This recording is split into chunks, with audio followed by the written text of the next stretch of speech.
कहानी की शुरुआत 2020 के गर्मियों में होती है, जब मैं अपने फ्रेंड और गर्लफ्रेंड के साथ कुछ दिनों के लिए मेरे शहर के पास एक सिटी में ट्रिप पर गया था। उस सिटी में बहुत ही ब्यूटीफुल पोर्ट एरिया था, जिसके ठीक पीछे कुछ ऊंचे पहाड़ भी थे। ये पहाड़ काफी ऊंचे थे, रेत के बजाय वहां पर काफी मजबूत चट्टानें और पत्थर भी थे। वो छोटा शहर दो चीजों के लिए फेमस है, अपने टूरिस्ट और मछुआरों के लिए। ट्रिप के पहले दिन हम लोगों ने उस पहाड़ पर जाकर वॉक करने और वहां से सनसेट को देखने का फैसला किया।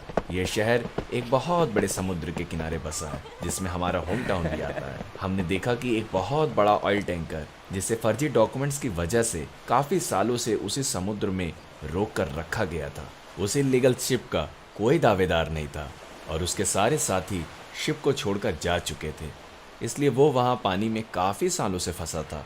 जब हम लोगों ने समुद्र में देखा तो हमें फंसा हुआ ऑयल टैंकर और उसके आसपास कुछ फिशिंग बोट्स दिखाई दिए। इसी बीच मेरे फ्रेंड अलेक्जेंडर ने कुछ अजीब सा नोटिस किया। उसने बोला, हे गाइस, हमें लगता है कि वो शिप खाली होगा, है ना? पहले तो मैंने उसकी बातों को इग्नोर कर दिया, ये सोचकर कि वहां शिप में लाइट्स ऑटोमेटिक हैं जो फ्लैश कर रही हैं। लेकिन अंत में उस शिप में 2 लाइट्स जली, फिर 2 से 3 हो गई और फिर अचानक से शिप का पूरा पोर्शन लाइट से चमक उठा। सब कुछ अजीब सा लग रहा था, लेकिन हम लोगों को उस शिप के बारे में कुछ नहीं पता था, इसलिए हम लोगों ने अनुमान लगाया कि वहां शिप में कोई मैकेनिक जरूर होगा ताकि शिप को वहां से निकाला जा सके। हम लोग सोने चले गए।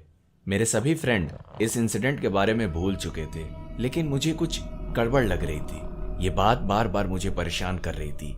अगली सुबह जब मैं ब्रेकफास्ट करने फास्ट फूड के शॉप पे गया था तो मैंने वहां न्यूज चैनल में देखा कि पिछली रात को 3 नाविकों की मौत हो चुकी है, जो उस फंसे हुए शिप में चढ़ने की कोशिश कर रहे थे।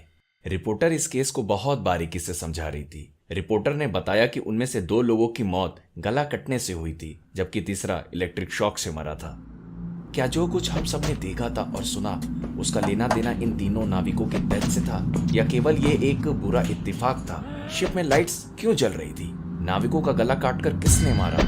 और वो लोग उस शिप पर क्या तलाश कर रहे थे? आज तक मुझे इन सब रहस्यों के बारे में नहीं पता चला।